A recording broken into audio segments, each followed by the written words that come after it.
Pemirsa, hari ketiga banjir di Karawang, ratusan rumah masih terendam banjir dengan ketinggian 1 meter lebih. Tak hanya itu, seorang peternak bebek tenggelam akibat terbawa arus dari luapan Sungai Citarum dan Sungai Cibaat, dan korban hilang kini dalam pencarian tim SAR.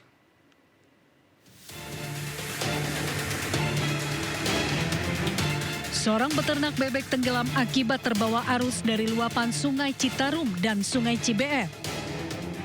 Korban bernama Amin berusia 60 tahun lansia tersebut dikabarkan menghilang terbawa arus banjir yang berada di tengah sawah akibat luapan Sungai Citarum. Korban diketahui sempat berenang di sekitaran pesawahan yang terendam banjir. Saat itu korban hendak mencari puluhan bebek miliknya yang belum juga kembali ke kandangnya karena kondisi banjir yang terjadi sejak Senin kemarin.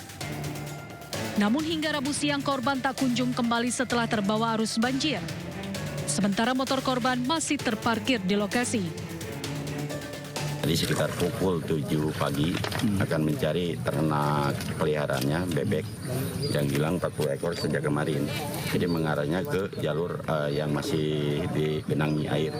Kedalaman airnya sendiri sekitar 2 meteran. Nah, si Pak Linmas ini sendiri dia tidak punya keahlian renang dan punya rekam jejak medis sakit asma.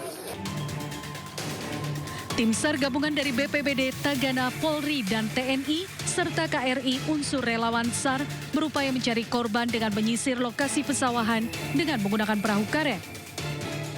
Namun hingga Rabu petang korban masih belum ditemukan, rencananya tim SAR gabungan akan kembali melakukan pencarian esok hari.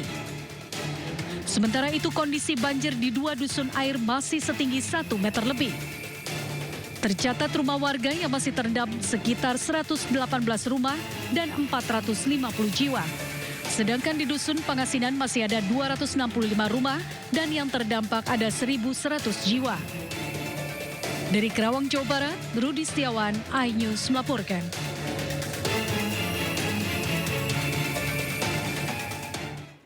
Sementara itu banjir dengan ketinggian 50 cm masih merendam Jalan Raya Regensi Kabupaten Tangerang, Banten hingga Rabu siang. Selain membuat mogok sepeda motor yang menerobos banjir, sejumlah pemilik toko juga mengaku merugi lantaran tidak ada pengunjung akibat banjir.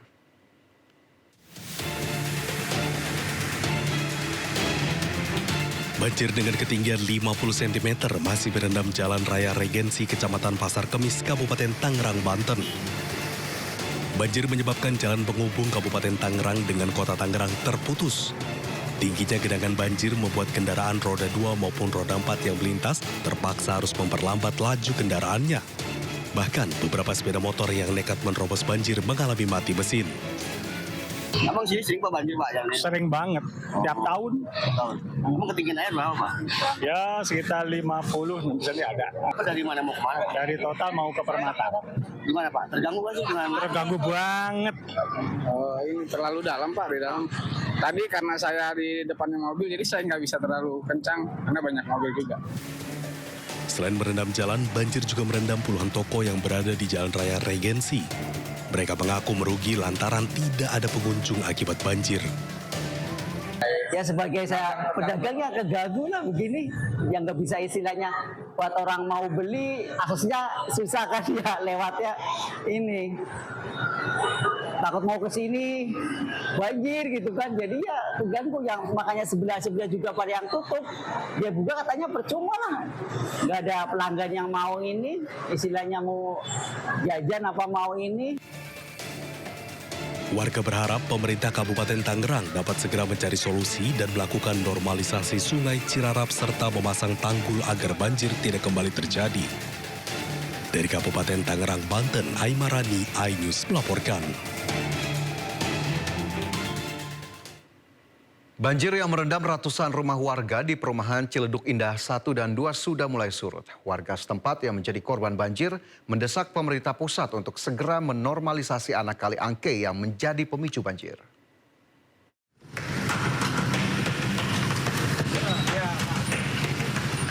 Ratusan rumah warga di perumahan Ciledug Indah 1 dan 2, Pendurenan, Kota Tangerang, yang terendam banjir dengan ketinggian mencapai 1,5 meter saat ini sudah surut. Warga yang dibantu BPBD di Kota Tangerang terlihat sibuk membersihkan rumah mereka dari lumpur dan sisa sampah yang terbawa banjir. Guna menanggulangi banjir, warga mendesak pemerintah pusat, khususnya Kementerian PUPR, untuk membangun tanggul dan menormalisasi anak Kali Angke. Hal ini karena Kali Angke yang kerap meluap dan tumpah ke permukiman warga saat hujan turun dengan intensitas tinggi akibat kiriman air dari hulu. Saya berharap Kementerian PU bisa segera melakukan normalisasi kali dan juga peninggian tanggul, mengingat kami warga Celduk Indah 2, terutama di Kelurahan Pudurenan, setiap musim hujan selalu suka was-was. Warga berharap normalisasi anak Kali Angke segera dilaksanakan. Selain itu, pembangunan turap dan tanggul kokoh agar bencana banjir tahunan tidak lagi terjadi. Dari Tangerang, Banten, Sukron, iNews melaporkan. Akibat intensitas hujan yang cukup tinggi, turap penahan jembatan Kali Pamingkis di Kabupaten Bekasi, Jawa Barat longsor. Akibatnya jalan menuju 5 desa terputus. Ya Allah. Astagfirullahaladzim, astagfirullah.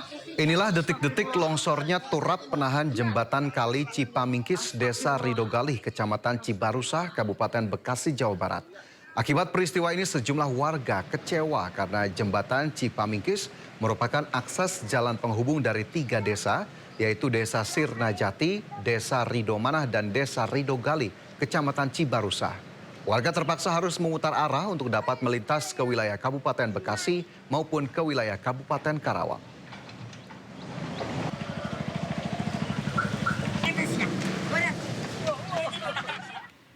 Beralih ke informasi lain, pemirsa, 2 jenazah korban tenggelamnya KMP Tunu Pratama Jaya ditemukan pada Rabu pagi waktu setempat. Setelah sempat dititipkan di RSU Negara Bali, kedua jenazah dipindahkan ke RSU Belambangan Banyuwangi untuk diidentifikasi.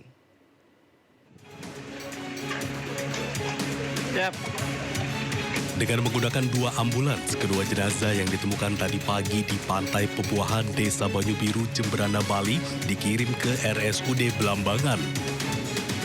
Proses identifikasi dipusatkan di RSUD Belambangan Banyuwangi. Sedangkan di Jemberana hanya dilakukan pemeriksaan awal. Sekitar pukul 11.15 waktu Indonesia Tengah, jenazah diberangkatkan ke Banyuwangi melalui Pelabuhan Gilimanuk.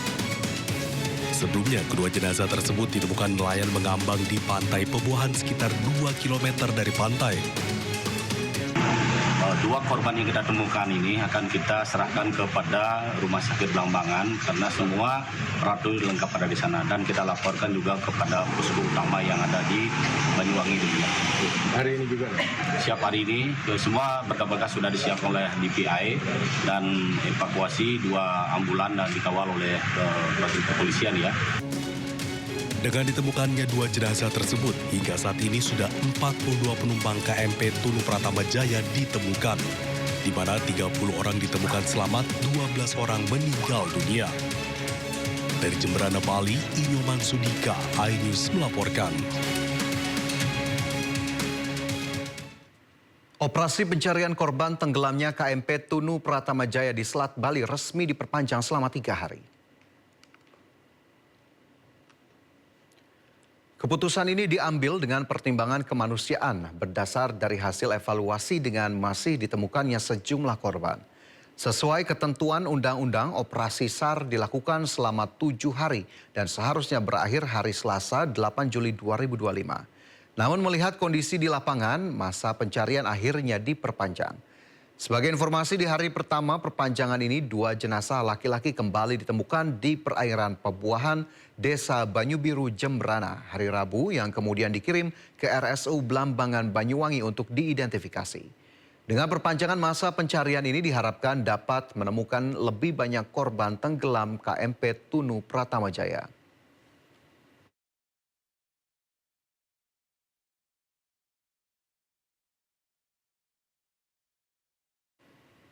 Pemirsa, tenggelamnya kapal penumpang Tunu Pratama Jaya di Selat Bali masih menyisakan tanda tanya. DPR RI pun mencecar Menteri Perhubungan Dudi Purwagandi akan dugaan adanya kesalahan prosedur sebelum kapal berlayar.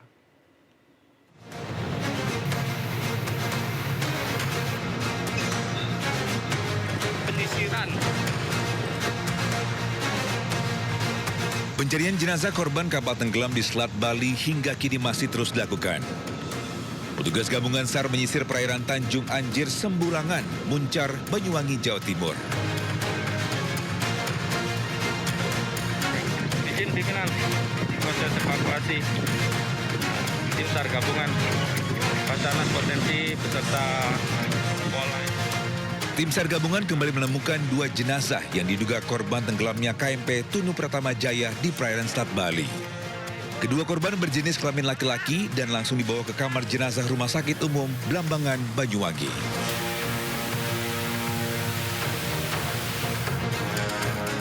Saat rapat di DPR RI, Menteri Perhubungan Budi Purwagandi dicecar soal dugaan kesalahan prosedur sebelum kapal berlayar. Baik Pak Menteri, mungkin yang menjadi pertanyaan ini kan karena jaraknya sangat dekat dari pantai, kok sudah tenggelam. Kan kalau logika banyak orang menduga, jangan-jangan pada saat sandar ini kapal ini sudah ada masalah, Pak. Misal gitu loh. Ini mungkin sedikit dijelaskan kepada kita supaya publik tahu, Pak. Ini sebelum berlayar itu sebetulnya apakah ada pengecekan kembali, Pak, oleh yang perlu dilaporkan oleh KSOP atau mungkin otoritas pelabuhan setempat atau bagaimana sehingga kapal ini boleh berlayar atau hanya berlayar berangkat dari ramcek terakhir saja pada tanggal 3 Juni itu. Mohon izin, Pak. Baik, untuk pada saat berlayar, jadi nakoda diwajibkan untuk menyampaikan kondisi kapal kepada KSOP untuk mendapatkan surat perintah berlayar, Pak. Dan laporan dari nakoda bahwa kondisi kapal laik untuk berlayar.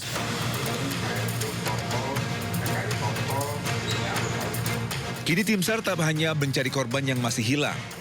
Saat ini tim juga fokus pada objek metal yang berada di kedalaman 40 hingga 60 meter di dasar laut yang diduga merupakan bangkai KMP Tunu Pratama Jaya. Serangkaian upaya dilakukan termasuk menerjunkan KRI Vanildo untuk mendeteksi lebih lanjut menggunakan peralatan RVO atau robot bawah air. Tim Liputan iNews melaporkan. Seorang juru parkir liar menolak diamankan saat razia penyandang masalah kesejahteraan sosial oleh petugas Satpol PP di wilayah Grogol Petamburan, Jakarta Barat. Juru parkir liar ini tetap melancarkan protes saat digiring ke mobil Satpol PP. Ya tapi kalau saya bukan, ini gimana nih? Saya kerja tuh, saya tanya dulu ya. Selain jukir liar, petugas juga mengamankan PMKS lainnya seperti pengamen dan pengemis. Kepala Satpol PP Jakarta Barat, Agus Irwanto mengatakan razia PMKS yang dilakukan berdasarkan laporan masyarakat yang resah dengan keberadaan mereka. Dalam razia ini sedikitnya 30 PMKS diamankan. Semua yang kita lakukan yang terkait dengan status atau yang masuk kategori PPKS, pengemis, kemudian pengamen, termasuk ya cosplay, ya Pak Oga, kita lakukan ya. Secara otomatis di lapangan yang kita serahkan semuanya situasinya dilihat agar tetap kita mengutamakan keselamatan bagi target ya, bagi pelanggar maupun bagi petugas. Petugas kemudian membawa para jukir liar dan pengemis yang diamankan ke Panti Sosial Kedoya untuk mendapatkan pembinaan.